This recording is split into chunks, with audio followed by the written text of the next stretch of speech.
स्वामी प्रसाद मौर्य और संघमित्रा मौर्य के खिलाफ कोर्ट का सबसे बड़ा एक्शन। पिता पुत्री को अदालत ने भगोड़ा घोषित किया। पार्टी पर पार्टी बदलने वाले मौर्य ने सोचा भी नहीं था माननीय से कब मुजरिम बन जाएंगे। अब चला कोर्ट का हंटर तो जिंदगी में मची उथल पुथल। देखिए क्यों कोर्ट ने किया ऐसा फैसला और किस मामले में बाप बेटी की बड़ी मुश्किलें। अब तो सितारे वाकई गर्दिश में आ गए।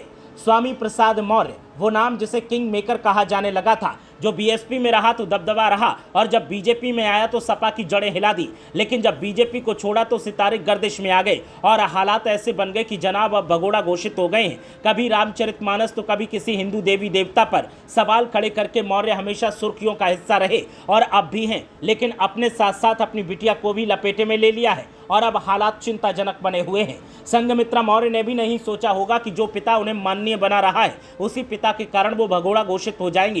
पूर्व मंत्री स्वामी प्रसाद मौर्य और उनकी बेटी पूर्व बीजेपी सांसद संघमित्रा मौर्य के खिलाफ अदालत ने बड़ी कार्रवाई की है। बृहस्पतिवार को कोर्ट ने एक मामले की सुनवाई के दौरान आरोपी पिता और पुत्री यानी स्वामी प्रसाद मौर्य और संघमित्रा मौर्य दोनों को भगोड़ा घोषित कर दिया है। एमपी एमएलए कोर्ट ने ये आदेश गोल्फ सिटी निवासी पत्रकार दीपक कुमार स्वर्णकार और बीजेपी की पूर्व सांसद संघमित्रा मौर्य से संबंधित मामले में जारी किया है। हाई कोर्ट लखनऊ के वरिष्ठ अधिवक्ता राजेश कुमार तिवारी के मुताबिक स्वामी प्रसाद मौर्य मामले में इससे पहले एमपी एमएलए कोर्ट के खिलाफ हाई कोर्ट गए थे। अदालत ने उनकी याचिका ये कहते हुए निरस्त कर दी थी कि मामले में आपके खिलाफ पर्याप्त सबूत हैं, आपको वापस एमपी एमएलए कोर्ट ही जाना होगा। इसके बाद बावजूद मौर्य परिवार उच्च न्यायालय को ही दोषी मानते हुए सर्वोच्च न्यायालय पहुंच गए। हालांकि यहां भी उनकी याचिका को अदालत ने गंभीरता से नहीं लिया। स्वामी प्रसाद मौर्य पर कथित रूप से अपनी बेटी संघमित्रा मौर्य की बिना तलाक दूसरी शादी कराने, मारपीट, गाली गलौज, जान माल की धमकी और साजिश रचने का आरोप है।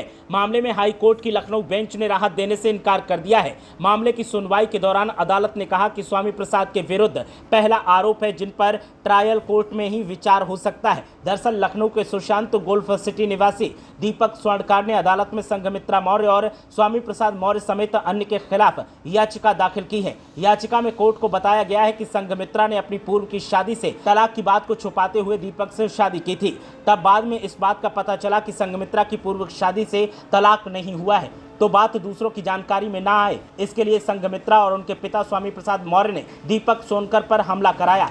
वहीं दीपक सोनकर के परिवार को स्वामी प्रसाद की ओर से चुनौती दी गई है। कोर्ट में स्वामी प्रसाद की ओर से दलील में कहा गया है कि उनके खिलाफ कोई ठोस आरोप नहीं लगाए गए हैं। परिवादी ने जो बयान दिए हैं वो विश्वसनीय नहीं लगते हैं। ऐसे में अब एक्शन लिया गया है और अदालत ने जो फैसला सुनाया है उसके बाद सनसनी का माहौल उत्तर प्रदेश की सियासत में देखने को मिल रहा है। ब्यूरो रिपोर्ट, मीडिया हलचल।